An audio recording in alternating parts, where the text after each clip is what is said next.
um instituto que tem como missão proteger e defender referências culturais brasileiras enfrenta um desmonte do qual o presidente da República se gabou publicamente.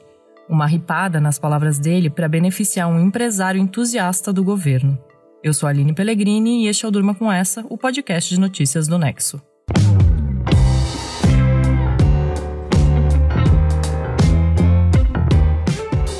Olá, eu sou o Conrado Corsaletti, estou aqui com a Aline para apresentar esse podcast que vai ao ar de segunda a sexta, no fim da tarde e início da noite, sempre com notícias que podem continuar a ecoar por aí.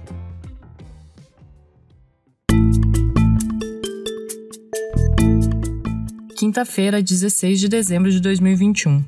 Dia seguinte a um evento que contou com um discurso do presidente Jair Bolsonaro, em que ele admitiu ter demitido funcionários do IPHAN, o Instituto do Patrimônio Histórico e Artístico Nacional. Isso aconteceu depois que ele descobriu que uma obra da Havan, empresa do bolsonarista Luciano Hang, foi interditada pelo órgão. A obra acontecia na cidade de Rio Grande, no estado do Rio Grande do Sul. Também, há pouco tempo, tomei conhecimento que uma obra de uma pessoa conhecida, Luciano Hang, estava fazendo mais uma loja e apareceu um pedaço de azulejo durante as escavações. Chegou o IPHAN e interditou a obra. Aí, liguei para o ministro da pasta, né? Que trem é esse? Né? Que eu não sou tão inteligente como meus ministros. O que é IPHAN? Com PH, né? Explicaram para mim, tomei conhecimento, ripei todo mundo IPHAN. Botei outro cara lá. Aí o Bolsonaro no evento para empresários que aconteceu na quarta-feira, na Fiesp, a Federação de Industriais Paulistas. O evento chamava Moderniza Brasil. O áudio é curto, mas mostra algumas coisas. Nele, o chefe do executivo diz que até a interdição da obra da Havan não sabia o que era o IPHAN, uma autarquia federal. Ele diz também que a interdição da obra foi feita pelo IPHAN por causa de um pedaço de azulejo. Na verdade, a obra foi paralisada pela própria Havan e esse pedaço de azulejo, como ele diz, era um achado arqueológico. Sob aplausos e gargalhadas, o presidente também disse que ripou todos os funcionários do IPHAN. Ripar tem algumas definições, entre elas cortar ou serrar. Esse caso que o presidente cita como recente aconteceu, na verdade, em 2019. A obra da Havan foi paralisada pela própria empresa, que tinha assinado um termo em que se comprometia a contratar um profissional de arqueologia para monitorar o que estava acontecendo ali. Também se comprometia a interromper os trabalhos caso fossem encontrados bens arqueológicos na área do empreendimento. No ano seguinte, em maio de 2020, o Luciano Hang, dono da Havan, negou em entrevista à revista Veja que tenha pedido para o Bolsonaro intervir na interrupção da obra. Ele disse que a construção foi retomada 40 dias depois da paralisação, quando o IPHAN terminou de analisar os fragmentos de cerâmica que foram encontrados no local. O IPHAN não dá mais dor de cabeça pra gente. E quando eu ripei o cara do IPHAN, o que teve, me desculpa aqui, prezado Ciro, de político querendo uma indicação não estava no gibi. Daí eu vi, realmente, o que pode fazer o IPHAN. Tem um poder de barganha extraordinário. Você sabe o que acontece. Aí o Bolsonaro de novo, no mesmo evento que aconteceu na Fiesp. As falas do presidente sobre o Instituto levaram o senador Randolfo Rodrigues, da Rede do Amapá, a apresentar ao Supremo Tribunal Federal uma notícia-crime para que o Bolsonaro seja investigado pelos crimes de prevaricação e advocacia administrativa. A advocacia administrativa é quando um funcionário público patrocina interesse privado perante a administração pública. O Randolph também afirmou que vai ajuizar uma ação pedindo a nulidade do alvará concedido para a Havan e também vai pedir o retorno dos dirigentes que foram ripados. O senador justificou o pedido ao Supremo afirmando que os servidores do Instituto foram trocados por estarem fazendo aquilo que a lei determina que façam. Randolph afirmou que, abre aspas, quando o presidente diz que demitiu todos os gestores do órgão pelo simples fato de querer beneficiar um amigo seu, fez uma clara confissão da prática do ato antijurídico, fecha aspas. Ele também disse que tem uma série de irregularidades aparentes nas exonerações do IPHAN e que Bolsonaro não só pratica essas irregularidades, mas também as alardeia, justamente por estar quase certo de ficar impune.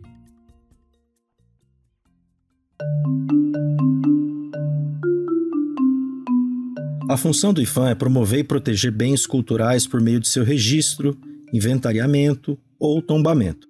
O Instituto também é responsável pela conservação, restauração e fiscalização do estado desses bens. O IPHAN está há 84 anos em atividade. É um dos órgãos mais antigos da área no mundo.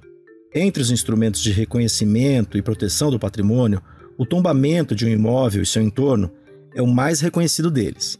Mas tombar um local pode atravancar o avanço de projetos imobiliários, restrição que já foi criticada pelo presidente.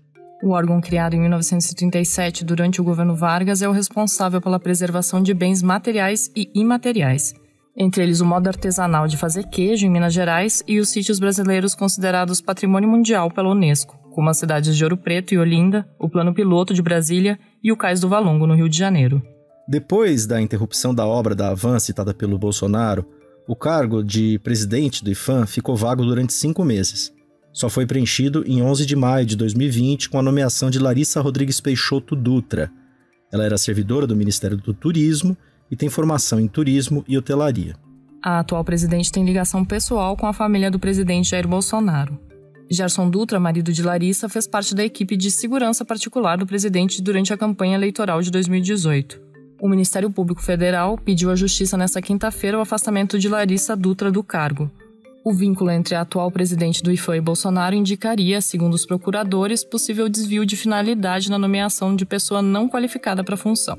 Bom, nesse processo de ripagem no IPHAN, houve a troca do presidente do Instituto.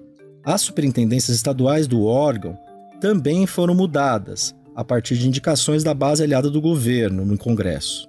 Substituições políticas nas superintendências do IPHAN já haviam sido feitas em governos anteriores. Alguns cargos de comando do órgão foram negociados como parte de movimentações que buscavam conter o impeachment de Dilma Rousseff em 2016, por exemplo. Profissionais que atuam em defesa do patrimônio histórico e artístico, no entanto, ressaltam que as trocas nunca ocorreram de maneira sucessiva, como ocorreu em 2019, e que os substitutos, mesmo que menos experientes, tinham alguma qualificação na área no passado. Além das exonerações, foi também durante o governo Bolsonaro que o orçamento do IPHAN diminuiu drasticamente e que o Conselho Consultivo do Instituto teve sua maior paralisação em mais de 6 décadas. Ficou sem se reunir por 1 ano e 8 meses. Com um orçamento menor e superintendentes menos qualificados para a função, projetos do órgão podem ser paralisados. Sem a conclusão do que já está sendo feito, não existe perspectiva de iniciar novos projetos. A tal ripagem que atingiu o IPHAN também vem atingindo outros órgãos do governo federal.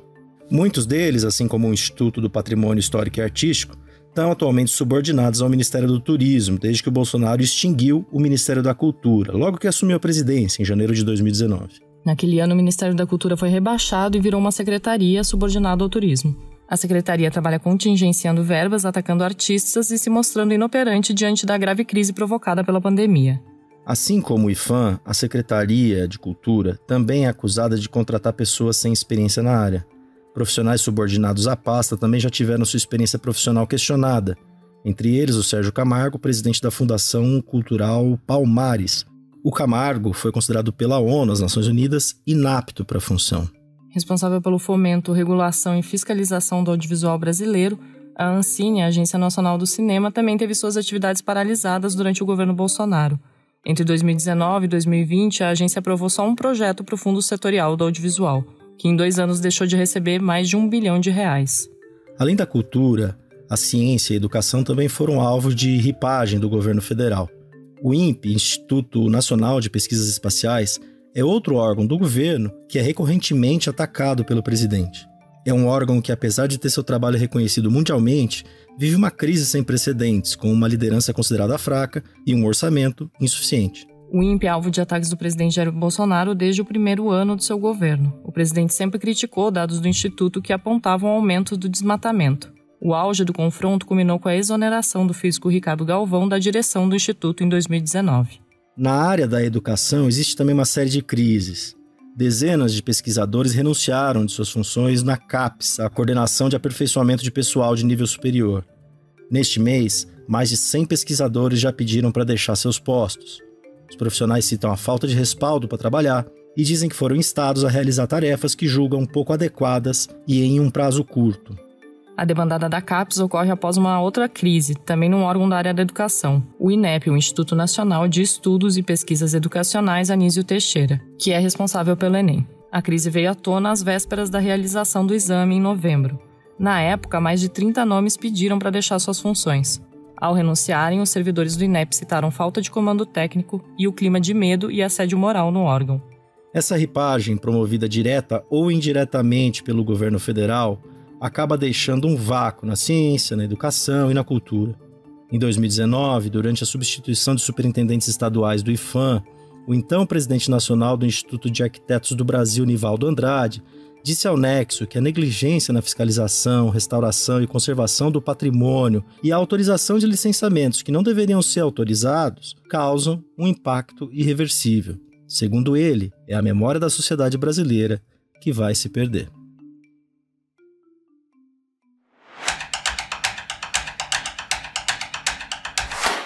A Anvisa, outro órgão que costuma ser atacado pelo presidente, foi responsável por deixar Bolsonaro transtornado nessa quinta-feira, segundo o colunista do UOL, Josias de Souza. A fúria de Bolsonaro se manifestou depois da agência aprovar o uso da vacina Pfizer em crianças. O redator Estevão Bertoni está escrevendo sobre o assunto. Estevão, por que a Anvisa decidiu liberar agora a vacina? O Brasil autorizou o uso da vacina da Pfizer em crianças de 5 a 11 anos com atraso em relação a outros países. O Chile e a Argentina, por exemplo, já vacinam as crianças há mais de 2 meses. A Anvisa recebeu o pedido da farmacêutica americana em 12 de novembro e afirmou que foi mais rápida para analisar as informações do que as agências dos Estados Unidos, Canadá e União Europeia. O atraso teria sido causado pela própria Pfizer, que demorou 13 dias para esclarecer algumas dúvidas da agência reguladora brasileira.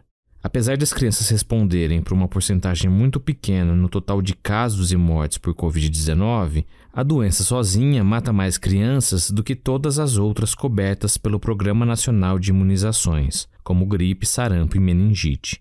O Brasil é um dos países que mais registrou mortes de crianças pelo novo coronavírus. Desde o começo da pandemia, foram mais de 2.500 óbitos nesse público, o que justifica a aprovação da vacina, que tem se mostrado extremamente segura. E, Estevão, quando deve começar essa vacinação das crianças?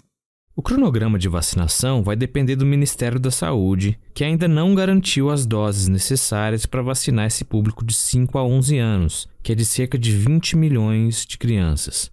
A vacina usada é diferente da dos adultos, com menor volume de líquido e concentração de RNA mensageiro. O esquema também é de 2 doses, com intervalo de 21 dias entre elas. Esse imunizante específico para crianças ainda não chegou ao Brasil e nem tem prazo para isso. O governo federal já fechou um contrato com a Pfizer para receber 100 milhões de doses em 2022 e existe a possibilidade de que parte dessas doses sejam as pediátricas.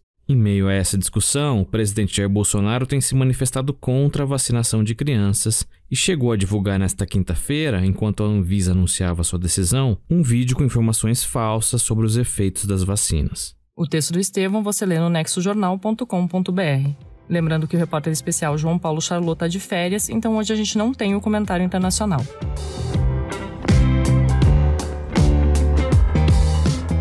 Da admissão do presidente de que demitiu funcionários do IPHAN para beneficiar um empresário apoiador, a liberação das vacinas contra a Covid para crianças, turma com essa.